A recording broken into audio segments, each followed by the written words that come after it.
ব্যাখ্যাটো হ'বই আপনি ঠিক আছে বাৰু কৃষ্ণ বাপসকল আইসকল জয় জয়তে আমি আপোনাক সকলোকে সেৱা জনাইছোঁ কৃষ্ণ দেই আৰু ভগৱন্ত পুৰুষৰ ওচৰত প্ৰাৰ্থনা কৰিছোঁ আপোনাসৱৰ কৃষ্ণ কথা শুনাৰ যি সদিচ্ছা বা ভগৱন্ত পুৰুষৰ কথা শ্ৰৱণৰ যি মানসিকতা ভগৱন্ত পুৰুষে দেখিছে আৰু সেই মৰ্মে আপোনাসৱৰ সকলোৰে সদবাঞ্ছা ভগৱন্ত পুৰুষে পূৰ্ণ কৰক আৰু ঈশ্বৰৰ কীৰ্তনে সমগ্ৰ অঞ্চলবাসী ৰাইজক ধন্যবাদ। যি কি নহওক, ৰাইজৰ ফালৰ পৰা আপোনাসৱে আমাক আমন্ত্ৰণ জনাইছিলে আৰু আপোনাসৱৰ আমন্ত্ৰণ যিমান পাৰোঁ ৰক্ষা কৰি যত্ন কৰা হৈছে কৰিবলৈ। আৰু আপোনাসৱৰ সিদ্ধান্ত মৰ্মেই আজি ইয়াতে তৃতীয় স্কন্ধৰ অত্যন্ত গুৰুত্বপূৰ্ণ অধ্যায় কপিল দেৱহূতি সংবাদ তাৰে ভক্তি যুগ সম্পৰ্কে বৰ্ণন হ'ব।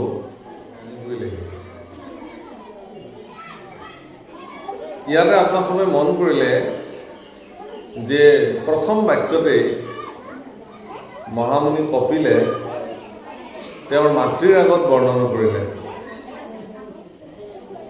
কপিল বদতি হৰি শুনা মহাসতী একবিধ মাত্ৰ কোনো নিৰ্গুণ ভগতি। আশ্চৰ্যজনক কথা, যিগৰাকী মাতৃয়ে 10 মাহ 10 দিন গৰ্ভত ৰাখি সন্তান এটি জন্ম দিলে আৰু সেই সন্তানতে উভতি মাতৃগৰাকীক জগতৰ সমস্ত তত্ত্ব কথা বৰ্ণন কৰিছে। যি মাতৃয়ে সন্তানক জন্ম দিলে সেই মাতৃয়ে উভতি সেই মাতৃক সন্তানে সমস্ত জাগতিক জগতৰ, আধ্যাত্মিক জগতৰ, অন্তৰ্নিহিত জগতৰ, পাৰমাৰ্থিক জগতৰ সকলো কথা বৰ্ণন কৰিছে, এটা এটা বৰ্ণন কৰিছে। আৰু এই কথাবিলাক শুনাৰ পিছত মাতৃ দেৱহূতিয়ে পুত্ৰ কপিলৰ পৰা জানিবলৈ মন গ'ল কেনেকৈ কৰিব লাগে, বা ভক্তি সম্পৰ্কেতো জানিবও লাগিব কি ভকতি। তো এই ভকতি সম্পৰ্কে জানিবৰ কাৰণে মাতৃ দেৱহূতিয়ে নিজৰ পুত্ৰ কপিলৰ ওচৰত তেওঁ আবেদন কৰিছে। ডাঙৰ কথাটো কি জানে, তেওঁ তাৰ আগতে পুত্ৰ বুলি নামানি, মানে পুত্ৰ কথাটো পাহৰি গুৰু হিচাপে নিজৰ সন্তানৰ ওচৰত শৰণ লৈ আশ্ৰয় লৈ তেওঁ গুৰু ভুজি ঈশ্বৰ সদৃশ দেখি পেলাই নিজ সন্তানক সুধিছে যে মোক জনাব লাগে ভক্তি কি।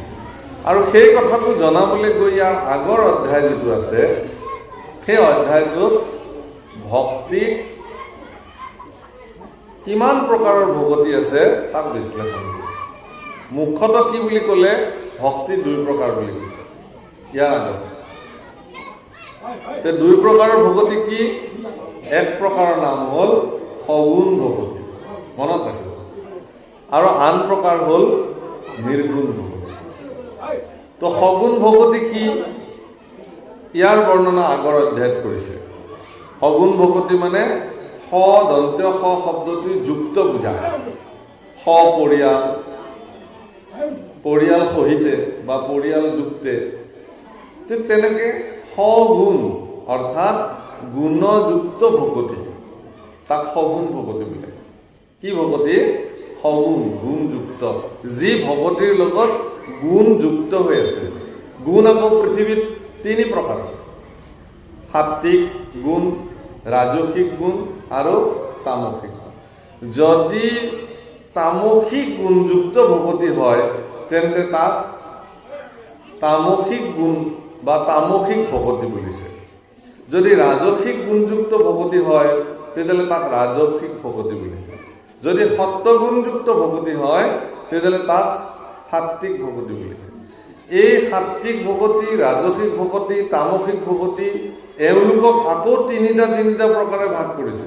উত্তম তামসিক, মধ্যম তামসিক, প্ৰাকৃত তামসিক বা অধম তামসিক। আকৌ সেইসমূহৰ আকৌ ভাগ হৈছে উত্তম তামসিক, উত্তম মধ্যম তামসিক, উত্তম প্ৰাকৃত তামসিক। সেইসকলৰ আকৌ ভাগ হৈছে। এনেকৈ 9 প্ৰকাৰে ভাগ হৈ সৰ্বমুঠ কিমান প্ৰকাৰ ভকতি হৈছে? 81। একাধিক 80 বিধ ভকতিৰ কথা বৰ্ণনা হৈছে। তো এই একাধিক 80 অৰ্থাৎ এক বেছি 80তকৈ 81 বিধ। 81 বিধ ভকতি কি ভকতি? গুণযুক্ত ভকতি। কিন্তু গুণযুক্ত ভকতি সম্পৰ্কে কৈ মাতৃ দেৱহূতি কপিলে ক'লে যে আই, তুমি জানিবৰ কাৰণেহে মই তোমাক এই ভকতি সম্পৰ্কে ক'লোঁ। এই ভকতিসমূহৰ কিন্তু মনুষ্যক প্ৰয়োজন নাই। তাৰমানে সগুণ ভকতিক প্ৰয়োজন নাই। পাপ মূৰ হৌক নাশ ভগৱন্ত হৌক প্ৰীতি নুহি অৱশ্যকে বিধি মানি ই তিনি প্ৰকাৰে ভক্তি কৰিলে সাত্বিক বুলি নিশ্চয় মই কহিলোঁ গোসাঁনী। এইটো সাত্বিক ভকতিৰ বৰ্ণনা। পৰক মাৰিবে প্ৰতি মনত সংকল্প কৰে দম্ভ মৎসৰ হাতী হয়। পৰক মাৰিবৰ কাৰণে সংকল্প ল'ব যে মই এটা ছাগলী বলি দি মোৰ ভাল হওক, ছাগলীটোক মাৰি মোৰ ভালৰ কাৰণে মই সংকল্প লৈছোঁ। এই এক প্ৰকাৰ ভকতি, এইবিলাকক তামসিক ভকতি বুলিছে। যি কি নহওক এনেকুৱা ভকতিবিলাকক প্ৰয়োজন নাই বুলি ভাগৱত শাস্ত্ৰত কপিল দেৱে মাতৃৰ আগত স্পষ্ট বৰ্ণনা কৰিছে। কি বুলি কৈছে? গুণচয় ভক্তি স্বপ্নত নহৌক মোৰ এহি মনে কৰোঁ প্ৰাৰ্থনা। যে এই গুণযুক্ত ভকতিসমূহ বাস্তৱিকতেতো আমি নকৰোঁৱে, সপোনতো নহওক যাতে, এই বুলি প্ৰাৰ্থনা কৰিছে। কৰি মাতৃৰ আগত কৈছে মই এতিয়া তোমাক আৱে কহোঁ নিৰ্গুণ ভকতি, মই এতিয়া তোমাক নিৰ্গুণ ভকতি সম্পৰ্কে কওঁ। তো নিৰ্গুণ ভকতি সম্পৰ্কে ক'বলৈ গৈ প্ৰাৰম্ভণিতে কি বুলি ক'লে? কপিল বদতি হৰি শুনা মহাসতী একবিধ মাত্ৰ কোনো নিৰ্গুণ ভকতি। নিৰ্গুণ ভকতি এবিধ। কি বুলি কৈছে দ্বিতীয়টো বাক্যত? কেৱলে মুহূৰ্ত মাত্ৰ লৈবে কাষৰ হৈবে কৰ্মফলতে যি সেবেষে প্ৰসন্ন। তাৰ মানে কৰ্মফল পৰিত্যাগ কৰি আপুনি আপোনাৰ জীৱনত কি কৰ্ম কৰিছে, তাৰ পৰা কি ফল প্ৰাপ্ত হ'ব, এই কৰ্মফলটো পৰিত্যাগ কৰি আপুনি ভাৱনা কৰিব নালাগে। কাৰণ ঈশ্বৰে কৈছে যে তুমি কৰ্ম কৰি যোৱা, এইটো গীতাত কৈছে খুব স্পষ্টভাৱে। কৰ্ম কৰাটো তোমাৰ দায়িত্ব, কিন্তু তাৰ পৰা কি ফল হ'ব সেই ফলটো তুমি বাঞ্ছা কৰাটো তোমাৰ কৰ্ম নহয়। তুমি বাঞ্ছা কৰিব নোৱাৰা। কৰ্মৰ পৰাই কৰ্মটো তুমি কৰি যোৱা, তাৰ ফলটো মই দিম। গতিকে কৰ্মফল পৰিত্যাগ কৰি কায় বাক্য মনে ভগৱন্ত পুৰুষৰ ওচৰত সমৰ্পিত হোৱাটোকে নিৰ্গুণ ভকতি বোলে, যাক আমি একে আষাৰে শৰণ শব্দ ব্যৱহাৰ কৰোঁ। কেৱলে আমাতো মাত্ৰ লৈবে শৰণ। আমাক বুলি কপিল দেৱে কিয় ক'লে? কপিল স্বয়ং ঈশ্বৰৰ অৱতাৰ। ঈশ্বৰ পুৰুষে কপিল স্বৰূপে দেৱহূতিৰ গৰ্ভত আহিব যে এই কথা তেওঁৰ পিতৃ অৰ্থাৎ কৰ্দম কপিলৰ মানে কি দেৱহূতিৰ স্বামী কৰ্দমক বৰ্ণন কৰিছিল। কাৰণ ব্ৰহ্মাই যেতিয়া কৰ্দমক আজ্ঞা কৰিছিল যে তুমি বিবাহ পাশত আবদ্ধ হ'ব লাগে, আমাৰ ল'ৰাবিলাকে হ'লে আজিকালি মোক পিতৃয়ে বিবাহ কৰাবলৈ দিছে, গতিকে মই এজনী ছোৱালী চাই বিয়া পাতি দিম। কিন্তু কৰ্দমক যেতিয়া ব্ৰহ্মাই বিবাহলৈ আজ্ঞা কৰিছে, বহু হাজাৰ বছৰ কৰ্দমে তপস্যা কৰিছে ঈশ্বৰৰ পৰা আজ্ঞা ল'বৰ কাৰণে। ভগৱন্ত পুৰুষ যেতিয়া সাক্ষাৎ দেখা দিছে, কৰ্দমে কৈছে যে প্ৰভু তোমাক দেখাৰ পিছত আৰু মানুহ মোক্ষ প্ৰাপ্তি হয়, কিন্তু আজি মোক মোক্ষ নালাগে। মই তোমাৰ পৰা আজ্ঞা বিচাৰিছোঁ, মই বিবাহ পাশত আবদ্ধ হৈ সংসাৰ ক্ষেত্ৰত ভৰি দিব খুজিছোঁ, মোক তুমি আজ্ঞা কৰিব লাগে। তাৰমানে প্ৰভুসকল এই কথাটো মনত ৰাখিব, আমি ব্যক্তিবিলাকে যেনেকৈ সংসাৰ পাশত আবদ্ধ হওঁ, ল'ৰাটো ডাঙৰ হ'ল, আমাৰ বাপেক মাকবিলাকৰ একদম চকুত টোপনি নহয়, ল'ৰাটো উপযুক্ত হৈছে, ছোৱালীজনী উপযুক্ত হৈছে, বিবাহ দিব লাগে, ল'ৰাটোক বিবাহ পাতাই লৈ আহিব লাগে। কিন্তু যিজন ল'ৰাক আপুনি বিবাহ কৰাই দিলে, যিজন ছোৱালীক আপুনি কোনোবা এজন পাত্ৰলৈ গোটাই দিলে, আপোনাৰ দায়িত্বটো আপুনি শেষ। কিন্তু আপুনি জানেনে? কেতিয়াবা ভাবি চাইছেনে? কেতিয়াবা সুধি পুচি চাইছেনে? কেতিয়াবা পৰীক্ষামূলক দৃষ্টিৰে চাইছেনে আপোনাৰ ল'ৰাটো সংসাৰ ক্ষেত্ৰত ভৰি দিব পৰাকৈ তাৰ সকলো যোগ্যতা সি অৰ্জন কৰিছে? সংসাৰ ক্ষেত্ৰত ভৰি দি পেলাই ল'ৰা ছোৱালী জন্ম দিয়াৰ সম্পূৰ্ণ তাৰ আধ্যাত্মিক জ্ঞান তাৰ আছে বুলি আপুনি কেতিয়াবা চাইছেনে পৰীক্ষা কৰি? নাই। আপোনাৰ দায়িত্ব কি? আপুনি যেনেকৈ বিবাহ পাতি ল'ৰা ছোৱালী জন্ম দি সংসাৰ পাতিছে, আপোনাৰ ল'ৰাটোৱে বিবাহ পাতি সংসাৰ পাতিব লাগে, বাছ কথা ইমান। তেনেকুৱা সংসাৰটো গৰু কুকুৰ শিয়াল গাহৰি সকলোৱে কৰে। জাগতিক জগতত যিমান আছে চবেই তেনেকৈ ল'ৰা ছোৱালী জন্ম দিছে। এইবিলাকক কি বুলি কয়? বিষয় পদ্ধতি বোলে, বিষয় প্ৰক্ৰিয়া। বিষয় বিষধৰ বিষে জৰ জৰ বিষয় বিষধৰ বিষে জৰ জৰ জীৱন নৰহে থৰ। মহাপুৰুষ গুৰুজনাই লিখিছে। কেতিয়া? যেতিয়া মহাপুৰুষক খবৰ দিছিলে যে প্ৰভু আপোনাৰ এটি সন্তান জন্ম হৈছিল, গুৰুজনাই যেতিয়া কাপ মৈলাম উলিয়াই লৈ পাৱে পৰি হৰি কৰহো কাটৰি প্ৰাণৰ আশল। সেই গুৰুজনাই জানিছিল যে আকৌ মই এটা বিষয়ত পৰিলোঁ আজিৰ পৰা। তো বিষয় মানে কি? 4টা বস্তু: আহাৰ, নিদ্ৰা, ভয় আৰু মৈথুন। মনত ৰাখিব, আহাৰ, নিদ্ৰা, ভয় আৰু মৈথুন। 4 নম্বৰটো মৈথুন, যিটো আমি সংসাৰ ক্ৰিয়াত আমি কৰোঁ, কৰি আমি ল'ৰা ছোৱালী জন্ম দিওঁ। কিন্তু সংসাৰৰ তত্ত্বৰ যিখিনি তাত্ত্বিক জ্ঞান যদি নাজানে, তেতিয়াহ'লে সেই সন্তান সন্ততিয়ে বিবাহ পাশত আবদ্ধ হৈ সংসাৰখনত যিবোৰ ল'ৰা ছোৱালী জন্ম দিব, সেইবিলাক মনুষ্য হৈ জন্ম পায় নে নাপায়, তাত প্ৰশ্নবোধক চিহ্ন নাই। প্ৰকৃতাৰ্থত মহামানৱৰ জন্ম হৈছে নে নাই, সেইটো বহুত ডাঙৰ কথা। সেইকাৰণে কৰ্দমে কি কৰিছিল? বিবাহ পাশত আবদ্ধ হোৱাৰ আগমুহূৰ্তত 1000 বছৰ তপস্যা সাধন কৰি ভগৱন্ত পুৰুষৰ পৰা আজ্ঞা লৈছিল। আৰু ভগৱন্ত পুৰুষে কৈছিল যে ঠিক আছে, তুমি যদি বিবাহ পাতিব খুজিছা, পৰহিলৈ, ভাগৱতত লিখিছে পৰহি, আজি, কালি, পৰহিলৈ তোমাৰ ওচৰলৈকে এগৰাকী পৃথিৱীৰ ভিতৰত সৌন্দৰ্যৱান এগৰাকী যুৱতী তোমাৰ ওচৰলৈকে আহিব আৰু তেওঁক তুমি বিবাহ কৰাবা। আৰু পৰহি অৰ্থাৎ 2 দিন পিছত স্বয়ম্ভু মনু আৰু শতৰূপাই নিজৰ অত্যন্ত মৰমৰ কন্যা দেৱহূতিক লৈ আহিছিল। তেওঁলোকৰ 3 গৰাকী কন্যা, আকুতি, প্ৰসূতি আৰু দেৱহূতি। প্ৰসূতিক দক্ষলে বিবাহ দিছিলে, যাৰ কন্যা আমি 4ৰ্থ স্কন্ধত এই কথাবিলাক বৰ্ণন আছে। সতী শিৱলে যাক বিয়া দিছিলে, এইবোৰ কথা। তো এই যে দেৱহূতি অত্যন্ত মৰমৰ কন্যা দেৱহূতিক আনি তেওঁলোকে গোটেই পৃথিৱী চলাচ কৰিছে উপযুক্ত বৰ বিচাৰি। আৰু এটা সময়ত তেওঁলোকে কৰ্দমৰ আশ্ৰমত প্ৰৱেশ কৰাৰ লগে লগেই তেওঁলোকৰ মন মানসিকতা বেলেগ হৈ গ'ল যে এই আশ্ৰমখনৰ গৰাকী কোন, সেইজনকে আমাৰ ছোৱালী বিবাহ দিম।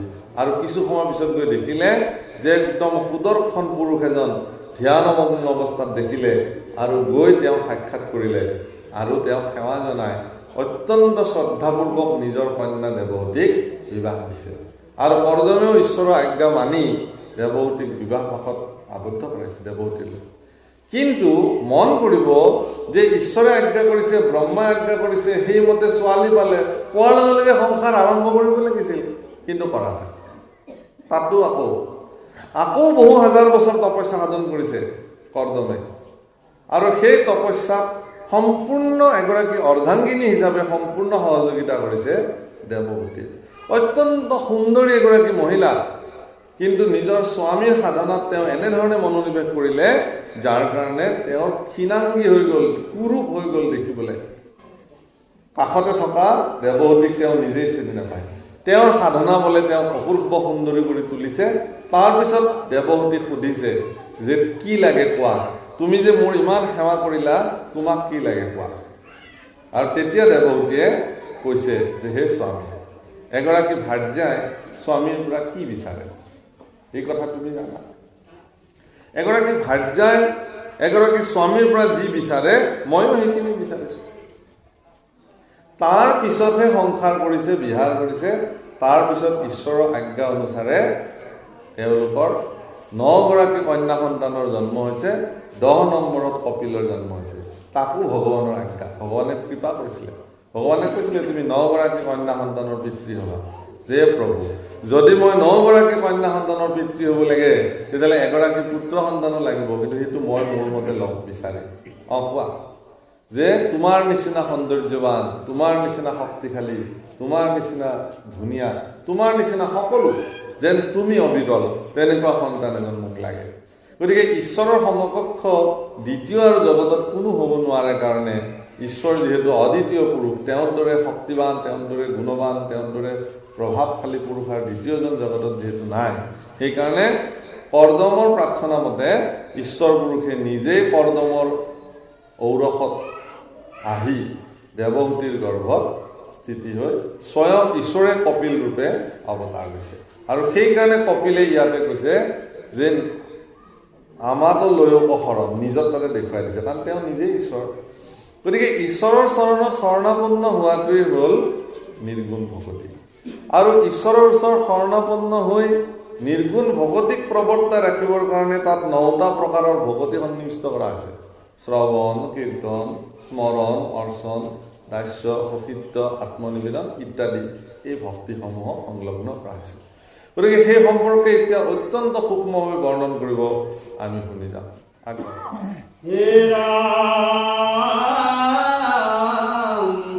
নিষ্কামে মুহূৰ্ত যায় নিমজ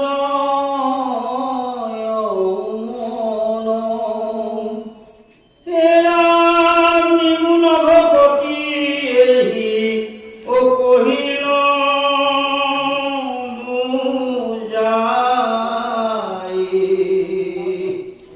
মই সময়টো ভক্তি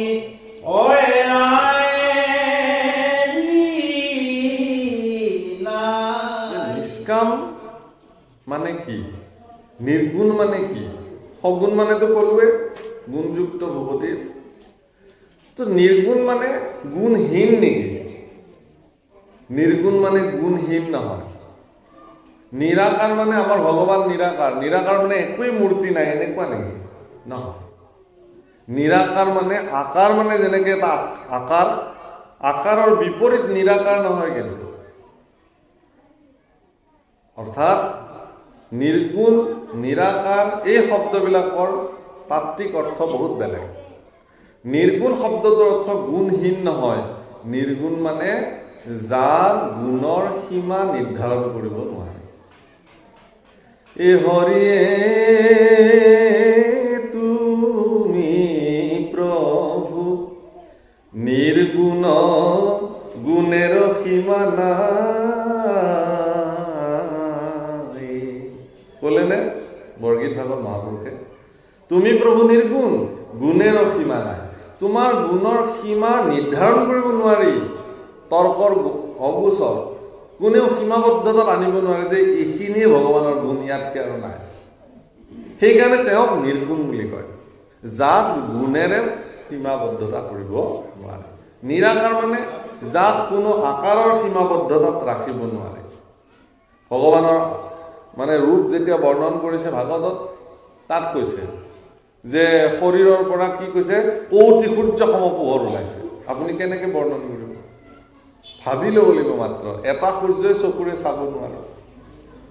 তেনেকুৱা কৌটি কৌটি সূৰ্যৰ পোহৰ যদি শৰীৰৰ পৰা ওলাইছে, তেতিয়াহ'লে আমি তাক কিহেৰে সীমাবদ্ধতা কৰিম? আঙুলিৰ প্ৰত্যেকটো নখে চন্দ্ৰৰ দৰে উজ্জ্বল হৈ প্ৰকাশিত হৈছে। এটা চন্দ্ৰই সমস্ত জগতৰ অন্ধকাৰ হৰণ কৰিব পাৰে। 20টা আঙুলিত 20টা নখত 20টা চন্দ্ৰ উদিত হৈ আছে, কেনেকৈ চাব? তো নিৰ্গুণ নিৰাকাৰ এই শব্দবিলাক সেইকাৰণে মানৱ মূৰ্তিত তাক বন্ধা হ'ল।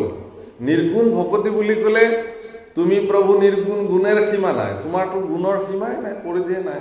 গতিকে মোৰ দৰে সাধাৰণ ব্যক্তি যিখিনি গুণক পৰিধি হিচাপে মই নিৰ্ণয় কৰিব পাৰোঁ, মই তাতে থাকিম তোমাক। নিষ্কামে মুহূৰ্ত যায় নিমজয় মন। নিষ্কাম সকাম, সকাম মানে কামনাযুক্ত, নিষ্কাম মানে কামনাহীন নহয়।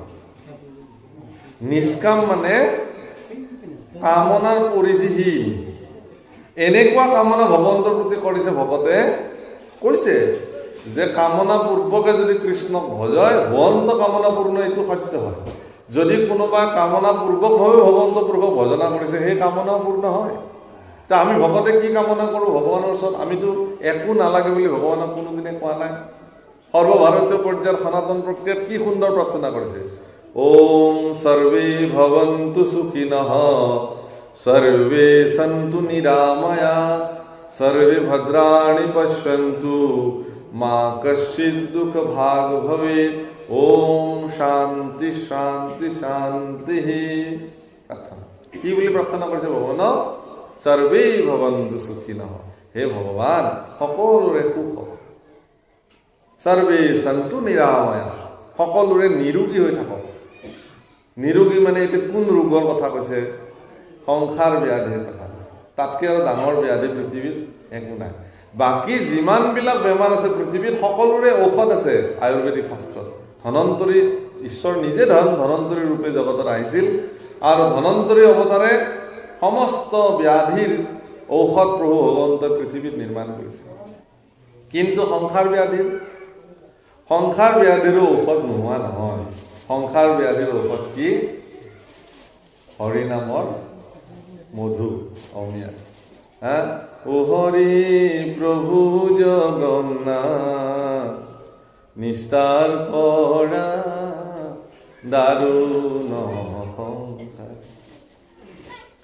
নিস্তাৰ কৰা এই দাৰুণ সংসাৰৰ পৰা মোক নিস্তাৰ কৰিব লাগে। এইটো মহা ডাঙৰ ব্যাধি, সংসাৰ ব্যাধি, বিষয় ব্যাধি। তো ইয়াৰো ঔষধ সুধা ৰাম নাম জানি কৰা পৰে। ইয়াৰো ঔষধ আছে সুধা ৰাম নাম, ৰাম নাম অমৃত।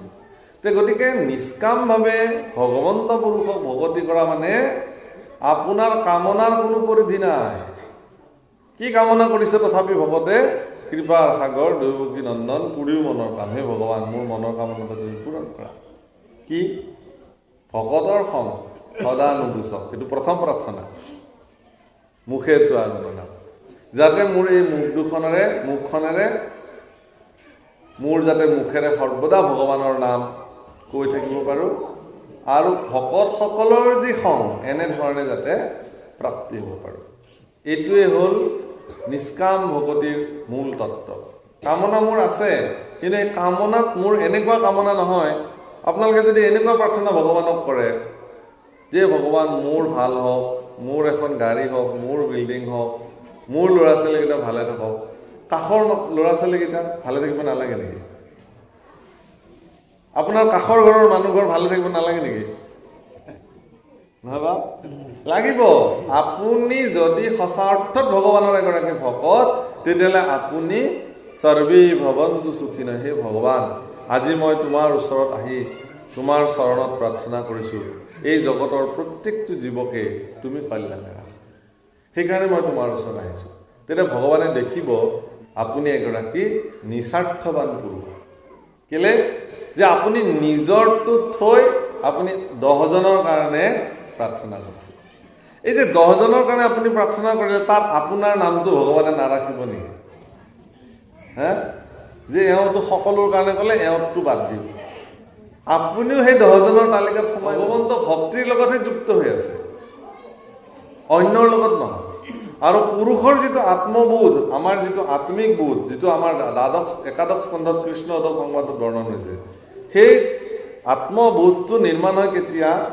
যেতিয়া ব্যক্তিজন সমৰ্পিত হৈ থাকে ভগৱানৰ ওচৰত, তেতিয়া তেওঁৰ আত্মিক বোধ জন্মে। তেতিয়া সংসাৰৰ ভয় তেওঁৰ নাইকিয়া হৈ যায়। সৰ্বে ভৱন্তু সুখিনঃ সৰ্বে সন্তু নিৰাময়া সৰ্বে ভদ্ৰাণি পশ্যন্তু। আটাইতকৈ ডাঙৰ কথা এইটো, সৰ্বে ভদ্ৰাণি। ভদ্ৰাণি মানে শুভ দৰ্শন কৰক, ইজনে আনজনৰ ভাল দেখক। এইটো হ'ল ভগৱানৰ ওচৰত কৰা বৃহৎ প্ৰাৰ্থনা। গতিকে এই কথা সকলোৱে মনোনিৱেশ কৰিব।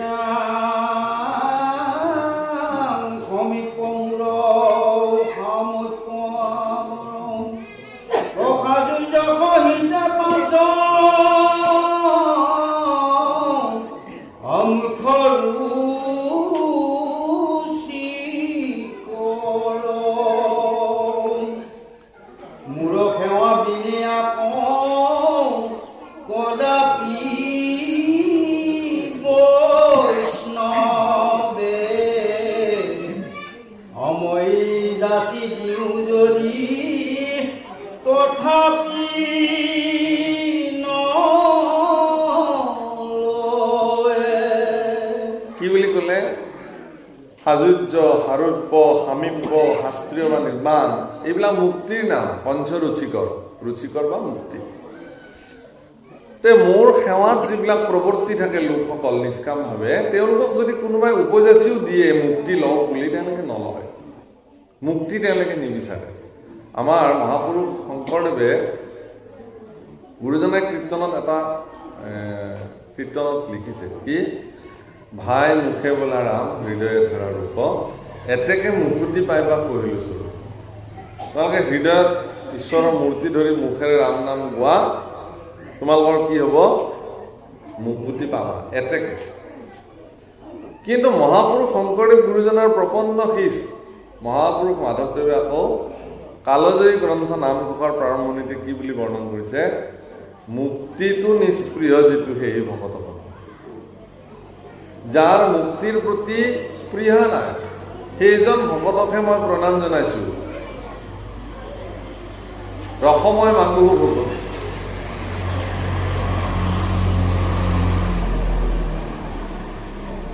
ৰসময় মাংগু ভকতি, তেওঁৰ পৰাহে ৰসযুক্ত ভকতি বিচাৰিছে।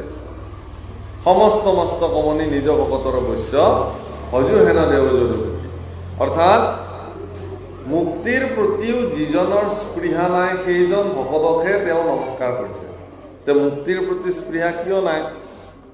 যিদিনাখন ভগৱন্ত পুৰুষে নিজৰ শৰীৰৰ সোঁ কাষৰ পৰা ভক্তিক জন্ম দিছিলে, ভক্তি মাতৃক, ভক্তি মাতৃয়ে জন্মিয়ে ভগৱান কৃষ্ণক প্ৰাৰ্থনা কৰি কৈছিল যে প্ৰভু মোক জন্ম দিয়াৰ কাৰণটো কি, মোৰ কাম কি হ'ব, মোৰ নাম কি?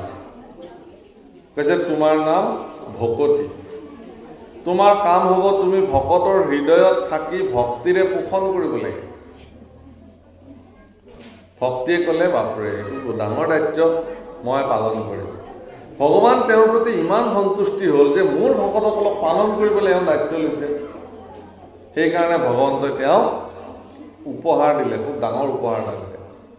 জ্ঞান আৰু বৈৰাগ্যক তেওঁৰ সন্তান হিচাপে দিলে, আৰু যি পঞ্চপ্ৰকাৰৰ মুকুতি আছিল সেই পঞ্চপ্ৰকাৰৰ মুকুতিক ভকতিৰ দাস কৰি দিলে। ভকতিৰ দাস 5 প্ৰকাৰৰ মুকুতি, বাকী সমস্ত যুগতে কিন্তু 5 প্ৰকাৰৰ মুকুতি দাস হৈ থাকিলে। কিন্তু কলিকাল পৰাৰ লগে লগে ভগৱান যেতিয়া বৈকুণ্ঠী পায়ন কৰিলে দাপৰৰ শেষত, তেতিয়া পঞ্চপ্ৰকাৰৰ মুকুতিয়ে ভকতিক ক'লে যে আই বৰ ভয়ংকৰ যুগ এটা আহি আছে, কলিকাল। এই কলিকালত মানুহবিলাক বৰ দুৰ্মতি হ'ব, দুৰ্জন হ'ব, খুব চল কপট জানিব। আমিও যদি কলিৰ প্ৰভাৱত থাকোঁ আমিও চিনি নাপাম কোনজন ব্যক্তিক মুক্তি দিব লাগিব। গতিকে আমি কলিৰ প্ৰভাৱৰ পৰা মুক্ত স্থানত থাকিব লাগিব। সেয়েহে তোমাৰ দাসত্ব আমি আৰু এতিয়া স্বীকাৰ নকৰোঁ, কিন্তু আমি এটা বস্তু নিৰ্ণয় কৰি থাকিম, যোনে তোমাক গ্ৰহণ কৰিব তেওঁক আমি মুকুতি প্ৰদান কৰিম। অৰ্থাৎ যিসকলে ভক্তি সাধন কৰিব তেওঁলোকক মুক্তি, নিশ্চিতভাৱে মুক্তিয়ে তেওঁলোকক ধৰা দিব। কিন্তু ভকতি নকৰাকৈ কেৱল মুকুতিৰ নামত যদি কোনোবাই দৌৰি থাকে তেনেহ'লে তেওঁলোকৰ জীৱনত মুকুতি নাপায়। মানে কথাটো হ'ল কি, ভকতিৰ চূড়ান্ত পৰ্যায়টোৰ নাম হ'ল দাস্যতা, দাসত্ব স্বীকাৰ কৰিবলৈ। আপুনি ভগৱানৰ দাস কিংকৰ হ'ব পাৰিলেহে ভগৱানে আপোনাক আপোনাৰ কৰি ল'ব। এবাৰ দেৱৰ্ষি নাৰদে ভগৱানৰ ওচৰলৈকে গ'ল, যাওঁতে দেখিলে যে ভগৱানে একদম দীঘল দীঘল কিছুমান তালিকা মানে লৈ আছে। দেৱৰ্ষি নাৰদে বোলে প্ৰভু এইবিলাক কিহৰ তালিকা? বোলে এইবিলাক মোৰ ভক্তৰ তালিকা, মোৰ ভক্তবিলাকৰ নাম ইয়াত সন্নিৱিষ্ট হৈছে।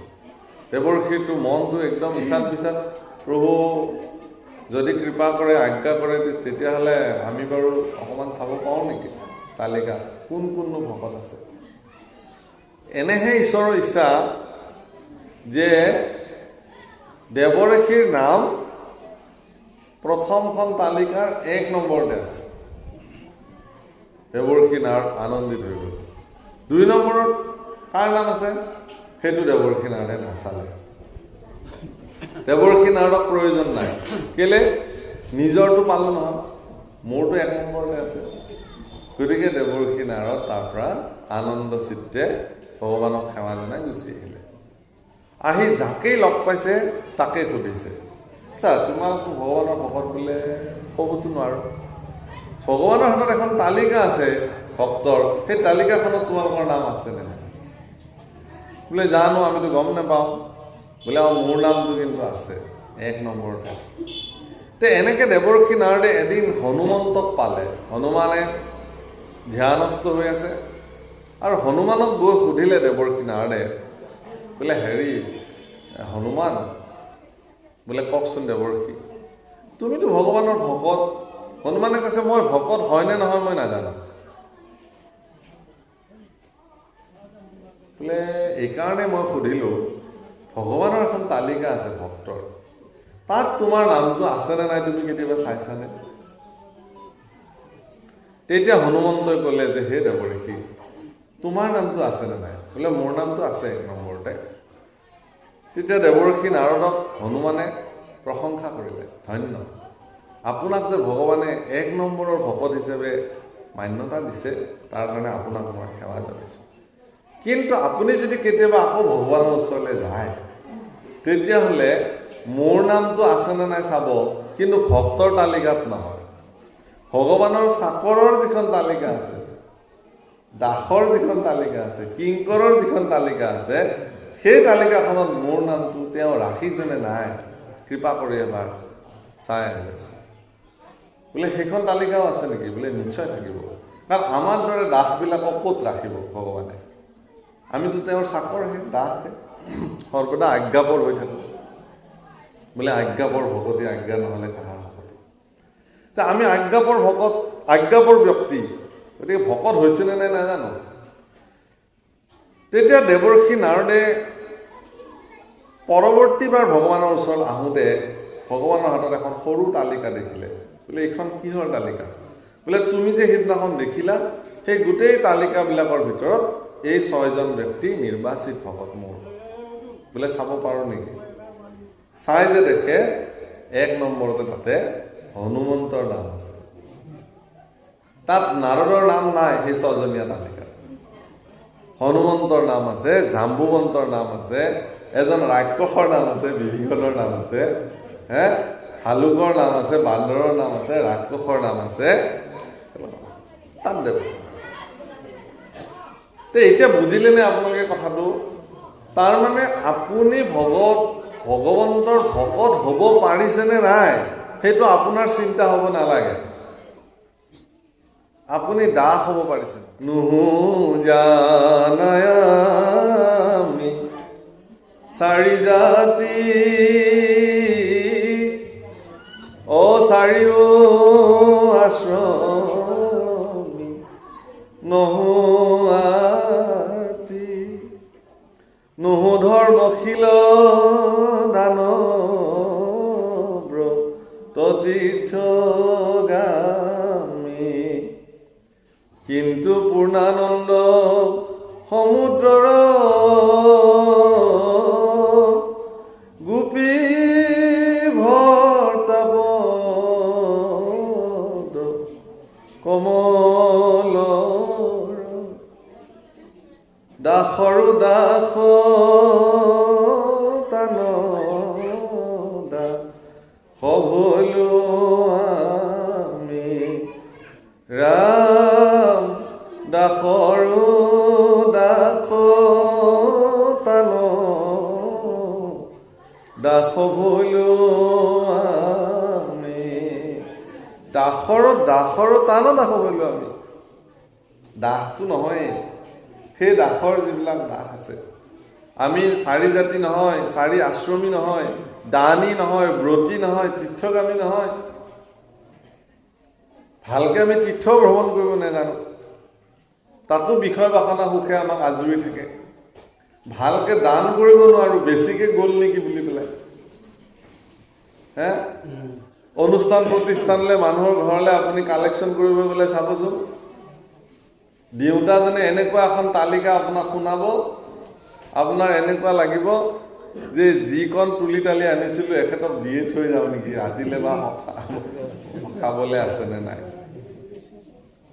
ঈশ্বৰৰ নামত, ভকতৰ নামত দিবলৈ হাতখন কোচ খাই আহে, কিন্তু বিষয় বাসনা সুখৰ কাৰণে থিয়েটাৰ আহিছে, কিবা আহিছে, মেলা আহিছে, ল'ৰা ছোৱালীক 1000 টকা দি পেলাই কি কৰিব। কিন্তু গোসাঁই ঘৰলৈ বুলি, হৰি মন্দিৰলৈ বুলি, ভকতৰ অনুষ্ঠানলৈ বুলি কাবৌ কাকতি কৰোঁতে কিবাকে 11 টকা এটা ওলাব আৰু দিয়ক আৰু বা বহুত বুলি লৈ যাওক। হ'ব, আমি বহুত বুলিয়ে ল'ব লাগিব, ভকতে আপুনি দিছে যেতিয়া আজৰিটো নিব নোৱাৰোঁ। কিন্তু এটা যদি কিবাকে লাহেকে বেমাৰ এটা হ'ল, গ'ল একদম 1000 লাখ টকা এনেই খৰচ কৰিলে।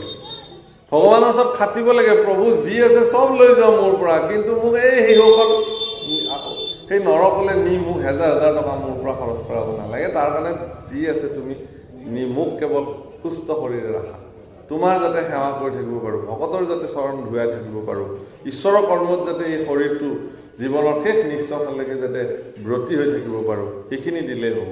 তাতকৈ আৰু বেলেগ একো নালাগে। বোলে সুখ নাই, সুখ নাই কত ধৰুৱাৰ অনুমাত্ৰ সুখ নাই চিৰৰোগীয়া।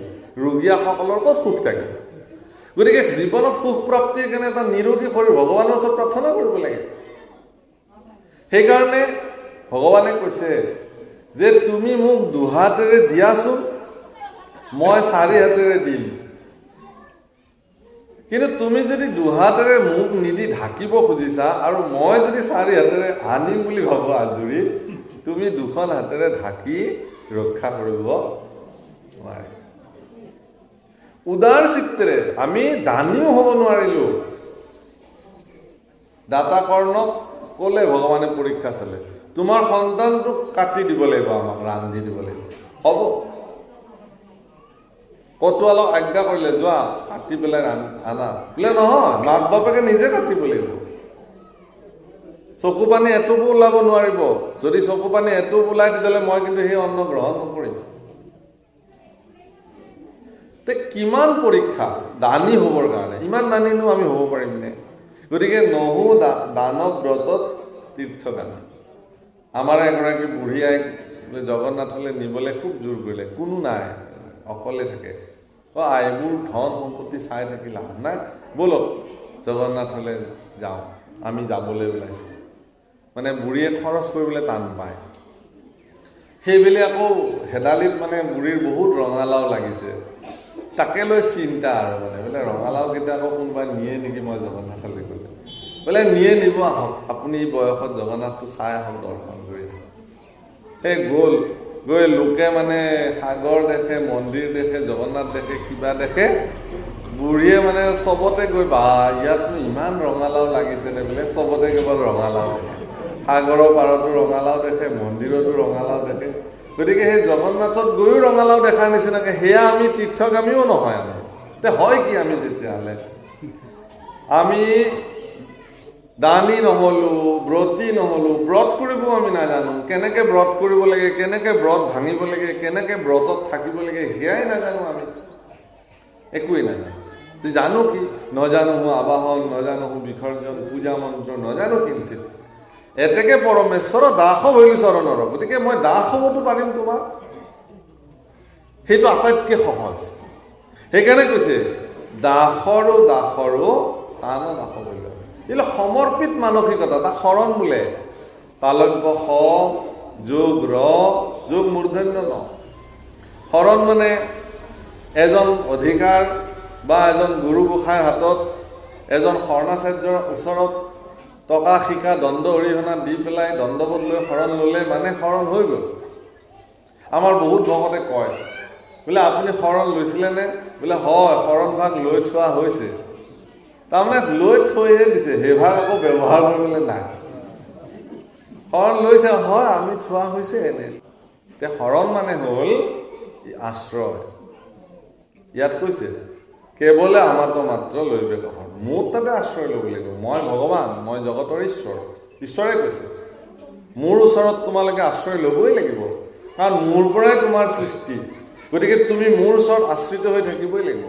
আৰু আশ্ৰয় ল'বলৈ এডোখৰ জেগা আছে, বৰ নিৰাপত্তাজনিত জেগা এডোখৰ আছে, য'ত কোনো প্ৰকাৰৰ ভয় নাই।